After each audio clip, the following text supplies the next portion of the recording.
قمر دلشاد صاحب، یہ بیان فرما دیجئے کہ الیکشن کمیشن اور حکومت کے درمیان جو اس وقت ٹھن گئی ہے، اس کا کیا ہوگا، اس کا کیا بنے گا، یہ بات کہاں تک جائے گی؟ آج تو پرائم منسٹر صاحب نے وفاقی کابینہ سے کہا ہے کہ وہ جو دو وزراء کو نوٹس ملے ہیں ان کی سپورٹ کے لیے آپ الیکشن کمیشن میں بھی جائیں. تو یہ جو الیکٹرانک ووٹنگ مشین اور یہ سارا معاملہ یہ ہے کیوں، اور اس کا کیا حل آپ کو نظر آتا ہے؟ دیکھا جی، ہمیں بڑی حیرانگی ہوئی ہے کہ جب ایک سیاسی جماعت نے حکومت کی یا ریاست کی ریٹ کو چیلنج کیا تو انہوں نے کہا جی ہم اس ریٹ کو چیلنج کو جو ہے وہ ہم اس کو ختم کر دیں گے، ہم اس اسٹیٹ کو برقرار رکھیں گے. بڑا اچھا فیصلہ ہے، حکومت کو ریٹ کو برقرار رکھنا حکومت کے فرائض میں شامل ہے. لیکن جو الیکشن کمیشن کی ریٹ ہے نا، اب الیکشن کمیشن پاکستان کو پرائم منسٹر جو ہے جس انداز سے وہ تذلیل کر رہے ہیں، تذلیل کر رہے ہیں، تب الیکشن کمیشن پاکستان بھی تو اپنی ریٹ کو برقرار رکھنے کے لیے آگے تک جائے گا.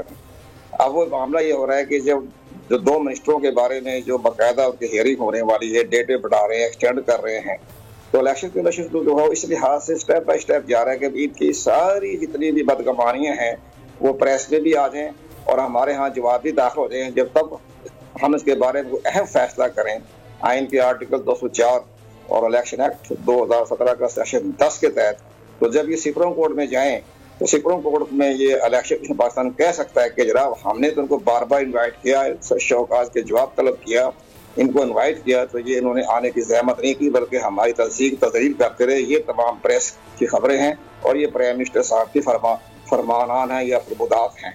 تو اس پر تو سپریم کورٹ پاکستان جو ہے ظاہر ہے پھر الیکشن کمیشن پاکستان کے پوائنٹ آف ویو کو تسلیم کرے گا، پھر ظاہر ہے جو فیصلہ انہوں نے کیا اس پر تصدیق کر دے گا، توثیق کر دے گا. یہ سپریم کورٹ کی اپنی مرضی ہے، لیکن الیکشن کمیشن پاکستان کو بھی چاہیے کہ اپنی ریٹ کو اسی طرح برقرار رکھے جیسا کہ حکومت جو ہے وہ کہتی ہے ہم نے اسٹیٹ کی ریٹ کو برقرار رکھنا ہے. اگر الیکشن کمیشن پاکستان نے اس موقع پر اپنی ریٹ کو برقرار نہ رکھا تو جناب ہم تو بار بار یہ کہہ رہے ہیں کہ پھر 2023 کے الیکشن جو ہے کلواڑا بن جائیں گے، جس کی لاٹھی اس کی بحث. Returning officer, presiding officer, election عملہ، صوبائی گورنمنٹ کے جتنے بھی ہے، لا اینڈ آرڈر کے جتنے بھی کنٹرول کرنے والے ہیں، وہ کہہ رہی ہے الیکشن کمیشن کی کیا ویلیو ہے، جو مرضی کریں الیکشن کمیشن کی کون سنتا ہے. تو پھر آپ کے 2023 کے الیکشن میں تو خانہ جنگی ہو جائے گی.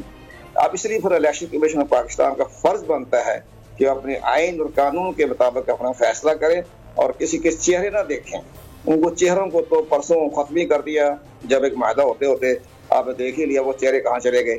تو لیکن اس لحاظ سے نظر تو یہ آ رہا ہے ہمیں کہ الیکشن کمیشن پاکستان کو اپنا سٹینڈ دینا چاہیے. اب یہ کہنا کہ پرائم منسٹر صاحب کو کہ جی نوٹس واپس لے لیں، تو کور کمیٹی نے یہ کہا کہ الیکشن کمیشن کی تصدیق کرتے رہے اور وہ نوٹس واپس لے لیں. تو میں تو آپ کی وساطت سے کہوں گا الیکشن کمیشن پاکستان سے کہ اس پر بھی وہ کور کمیٹی کے خلاف اپنا نوٹس جاری کر دیں کہ انہوں نے یہ کہا ہے کہ جناب نوٹس واپس لے لیں، اس قانون کے تحت نوٹس واپس لے لیں. تو یہ سارے معاملات باقی رہ گیا. الیکٹرانک ووٹنگ مشین وہ تو چیپٹر کلوز ہو چکا ہے. وہ تو الیکشن کمیشن پاکستان نے بالکل اپنے جب تک ان کے تحفظات دور نہیں ہوں گے جو انہوں نے 37,000 تحفظات لگائے ہیں اس وقت تک الیکشن کمیشن پاکستان نے اس کی اونرشپ نہیں لینی. جب اونرشپ نہیں لے گی election commission Pakistan electronic voting machine پر تو ظاہر ہے تو امن درامد ہونا ناممکن بات ہو رہی نا. اب یہ چند مہینوں میں لوکل گورنمنٹ کے انتخابات ہونے والے ہیں، مردم شماری ہو رہی ہے، الیکٹرل رول اپڈیشن ہو رہی ہے. تو الیکشن پاکستان کے پاس یہ ٹریننگ کے لیے کہاں ٹائم بچ گیا؟ 9 لاکھ کا عملہ جو ہے وہ انہوں نے ٹریننگ کرنی پڑے گی الیکٹرانک ووٹنگ مشین کو. کدھر ہے الیکٹرانک ووٹنگ؟ ٹھیک ہو گیا. اچھا میں قمر صاحب میں ایک چیز آپ سے پوچھنا چاہتا ہوں. یہ جو حکومت اور الیکشن کمیشن کے درمیان جو ایک یہ جو جملے تبادلے اور آپس میں اب جیسے نوٹسز، یہ کیوں ہوا ہے؟ کیا گورنمنٹ کیا چاہتی ہے؟ الیکشن کمیشن کے لوگ کیا سمجھتے ہیں کہ یہ کیوں سب کچھ کیا جا رہا ہے؟ دیکھیں جی، بات یہ ہے کہ سب سے بڑی اہم بات یہ ہے کہ جیسے کہ میڈیا رپورٹ کر رہا ہے اور ہمیں بھی سمیل ہو رہی ہے کہ جو ان کے پاس کوئی بڑا سینسیٹیو مسئلہ آ رہا ہے فارن فنڈنگ کیس کا، تو فارن فنڈنگ کیس کو کنٹروورشل بنانے کے لیے یہ سارے جو ہے معاملات سامنے آئے ہیں. الیکشن کمیشن کی تصدیق کرے، تذلیل کرے، تاکہ جب الیکشن کمیشن فارن فنڈنگ کے بارے میں اپنا کوئی ججمنٹ دیتا ہے تو وہ کہہ سکے جو ہم نے تو کنٹروورشل ہے، ہمارے ساتھ ان کی انبن تھی، انہوں نے ہمارے تعصب کے تحت یہ جو ہے فیصلہ سنا دیا. لیکن اس میں قمر صاحب اس میں میری کچھ وکلاء سے بات ہوئی، بابر اعوان صاحب سے بھی بات ہوئی، ان کا یہ کہنا تھا کہ جو میکسیمم سزا اس کیس میں ہو سکتی ہے، اگر سپوز کریں کہ یہ فنڈنگ کا کیس تحریک انصاف ہار جاتی ہے تو اس میں صرف سزا یہ ہے کہ وہ جو اکاؤنٹس میں پیسہ تھا وہ کنفسکیٹ ہو جائے گا. اس سے کوئی تحریک انصاف کی حیثیت یا گورنمنٹ یا وزیر اعظم صاحب کی اپنی ذات اس پر کوئی اثر نہیں پڑتا. وہ تو یہ کہتے ہیں. بابر اعوان صاحب ہمیشہ اسی طرح کے باتیں، بڑی صحیح بات کی ہے بابر اعوان صاحب نے، آئین اور قانون کے پاس بات کی ہے. ہم بھی وہی کہنا چاہتے ہیں کہ اگر election commission Pakistan foreign funding case میں جو ممنوع فنڈ ضبط کر لیتا ہے تو اس کا مطلب کیا ہوا؟ اس کا پھر سیکشن 215 میں جائے نا. آپ 215 میں لکھا ہے کہ جس پارٹی کی جو ہے اپنا جو ہے معاملات فنڈنگ کے بارے میں وہ الیکشن کمیشن مسترد کر دے تو اس پارٹی کا جو سمبل ہے وہ واپس لیا جا سکتا ہے. پھر الیکشن کمیشن پاکستان اس پارٹی کا سمبل واپس لے گا نا. جب سمبل واپس لے گا تو تحریک انصاف کہاں کھڑی رہے گی؟ آزاد امیدوار سب تصور کیے جائیں گے نا، اور پھر وہ قومی مجرم بن جائے گی نا.